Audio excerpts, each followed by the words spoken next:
Bonjour à tous, aujourd'hui la question 10 de notre Master Quiz de l'Avent nous invite à garder quelques-unes de ces feuilles dans nos porte-monnaies afin de nous porter richesse. Alors est-ce la violette, le bergamotier ou le chêne? Et c'est le bergamotier. Alors vous me direz, encore faut-il en avoir un près de chez soi. Alors, si l'origine de la bergamote est encore assez confuse, certains la placent en Asie, d'autres aux Canaries, on sait en tout cas que le bergamotier se plaît dans des climats tempérés ou tropicaux. Car comme moi, il aime le soleil et comme moi, il n'aime pas les températures en dessous de 10 degrés. C'est en Calabre, dans l'extrême sud de l'Italie, que le bergamotier a choisi de planter ses racines. Alors même si on en trouve également en Côte d'Ivoire et au Brésil, c'est ce terroir qui est le plus réputé. L'or vert de Calabre y est cultivé depuis le XVIIe siècle et représente aujourd'hui 95% de la production mondiale de bergamote. Issue d'un croisement entre le citronnier et le bigaradier, l'oranger amer, la bergamote est peu utilisée pour son fruit car sa chair est très amère et très acide. En revanche, vous pouvez l'essayer confite dans un tagine, ça peut être très très bon. Alors on compte 3 variétés de fruits, le Feminello qui est petit et lisse, le Fantastico plus gros et le Castagnaro à l'aspect rugueux. Et même si en parfumerie on peut utiliser les fleurs et les feuilles, c'est avant tout pour son huile essentielle que la bergamote est cultivée. Une essence ensoleillée, élégante, pétillante, dont les facettes évoluent en fonction du grade de sa maturité. Un fruit vert donnera une essence fraîche et acide, un fruit jaune se parera de notes plus florales, plus concentrées en acétate de linalyle, puis à la fin de la saison, elle se fera beaucoup plus fruitée. Comme pour tous les agrumes, l'huile essentielle se trouve dans de petites poches oléifères contenues dans l'écorce du fruit. Autrefois, pour en extraire l'huile, on frottait la peau avec une éponge que l'on essorait ensuite.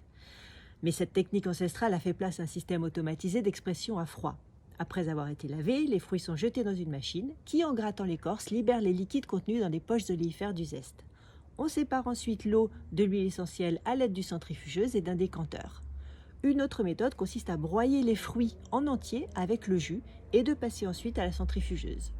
Si vous êtes amateur de cet arôme bien particulier, vous aimerez bien sûr le thé Earl Grey et les fameuses bergamotes de Nancy. Sa première utilisation en parfumerie date de 1709 dans la célèbre Haute Cologne de l'italien Gianmaria Farina. C'est une matière première qui est très appréciée des parfumeurs car elle peut être utilisée dans tous les types de parfums, qu'ils soient féminins, masculins ou mixtes, des eaux de Cologne les plus fraîches aux plus intenses orientaux qu'elle ensoleille, comme par exemple Shalimar, l'iconique Shalimar de Guerlain, où la bergamote représenterait près de 30% de la formule. Certains lui ont même laissé le premier rôle au gré de sa personnalité. Dans Bergamote 22, le labo l'a voulu flamboyante, hespéridée et florale. Pour Essential Parfum, elle est étincelante et solaire comme l'ilang qu'elle accompagne dans Nice Bergamote. Elle se fait plus masculine et aromatique dans Velvet Bergamote de Dolce Gabbana, tout comme dans Bergamote Soleil d'Atelier de Cologne où elle fusionne avec la lavande et se pique de quelques grains de poivre noir. Dans sa collection Aqua Allegoria, Guerlain donne le protagonisme à cette matière clé de la fameuse guerlinade et célèbre l'or vert de Calabre dans Bergamote Calabria. La bergamote revendique aussi son origine dans la collection Blue Mediterraneo d'Acqua di Parma avec Bergamotto di Calabria, où elle se fait effervescente et envoûtante. Enfin, si Sambon enveloppe la rose de sa fraîcheur vivifiante, Jo Malone la laisse irradier l'intense oud de sa fraîcheur croquante.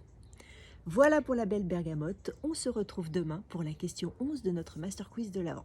Salutations parfumées!